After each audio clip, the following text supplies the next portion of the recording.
Now, joining us in the news is Chris Akwarandu, the public affairs commentator. Good morning, and thanks for joining us.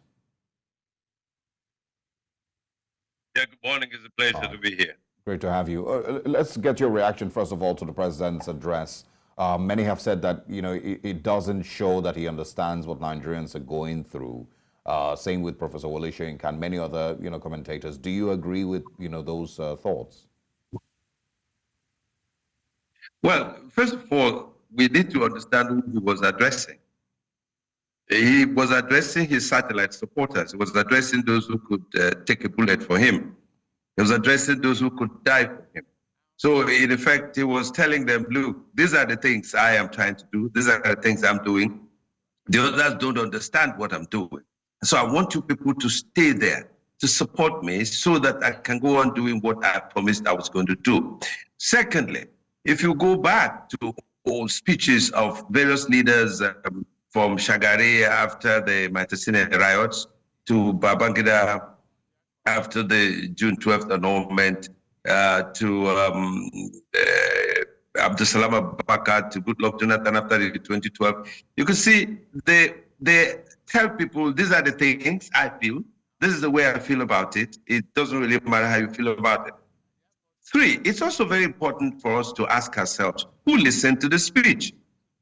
How many people actually listened to him? People had closed their minds as, oh, well, he's going to talk nonsense, or I don't care about what he wants to say. But if you watched the speech, he was talking about the things he's trying to do. Now, he has already said he wasn't going back on the removal of fuel subsidy. So why were you expecting him to say he was going back to it?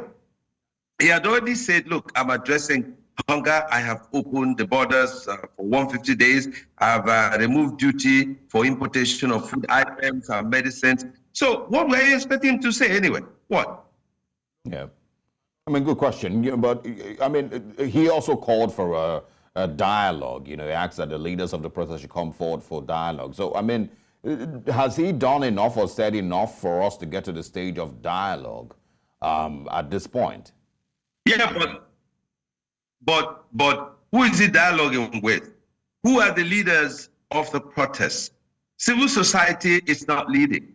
NSC is not leading. NANS is not leading. ASU is not leading. NMA is not leading. So who is leading the protest? So who is he going to dialogue with? So he has to go back to the traditional leaders, to the governors, whatever political associations that are available to talk to them. What I want Nigerians to understand is, if we aggregate ourselves to protest, there must be plan for it. It's not just about end hunger. The point is, are Nigerians aware that 40% of what was produced last year were all swept away by flood? And Nigerians are aware that the hunger is caused by corruption. Look, there is incipient corruption in this country.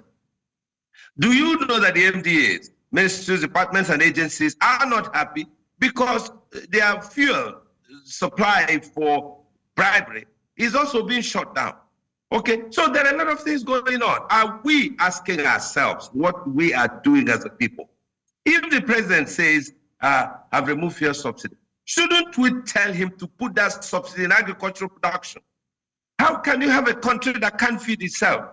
How can we import every single item that we consume in our nation? What are we happy about that? The little foreign exchange we're earning, we're frittering it away in importing every single thing. Now, I have a problem with the elites of this country. They are also making the people not to listen.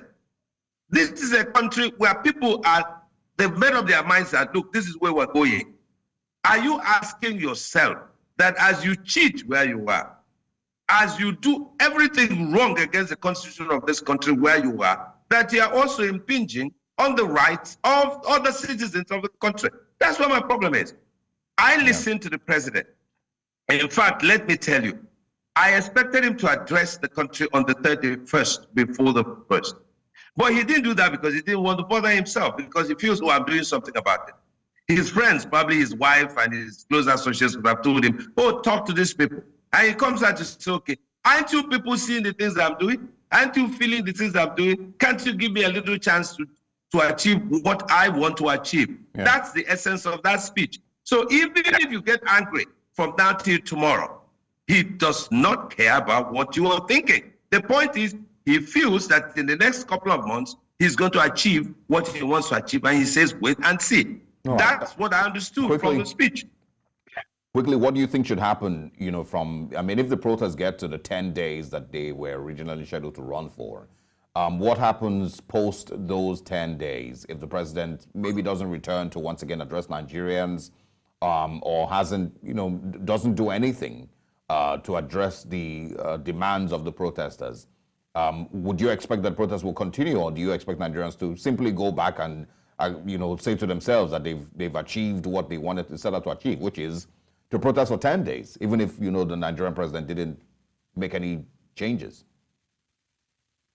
I tell you, this protest will fizzle out. Look, there was this discussion around corners, Nigeria, that the protest was going to heat up today. But I can assure you that in most cities, people are going back to work. This is a country where people live on a daily basis. So why would they starve themselves because they're protesting? All right? Secondly, the president himself is somebody that has prepared to be president for donkey years, and he knows how to be president.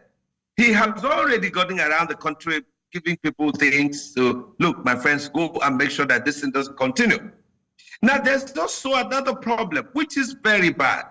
If the opposition party leaders did not start talking, did not start saying, protesters must go on and support you, then the protest must have been led by people who don't have political cleavages. So the president must have felt, okay, since these people are supporting them and they lost the election, I had more than 9 million anyway, so where are they going to get the votes to get me out? Okay? Now, the president would have also told himself, I know what I'm doing. I believe in what I'm doing. Let me tell you, in the history of this nation, this is one president who prepared to be president. This is one president who is aware of the burden of leadership. This is one president who believes that, look, I know what I'm doing, so just stay there and let me do it. So there's nothing that will happen. This is not going to get to 10 days. I can assure you of that. All right. Fourthly, these flipping out. So, after the first day, a lot of people are beginning to get tired. We're going, we need to eat, and so on and so forth. And then you remember the military came out through the CDS. He said, look, if the police is overwhelmed, the military will come in. And then, so nobody wants to die now.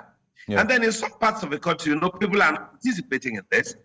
They feel, well, what would be the end of this? Anyway, why do I have to join in this? So there's already a group of Nigerians who are feeling that, well, since he has said this, why don't we go on and support him and see how it works? But I tell you the truth that this protest was not really planned to last. Yeah. All right. Very interesting perspectives there, Chris Akwarandu. Thank you very much for joining us. We look forward to speaking with you again. It's a pleasure.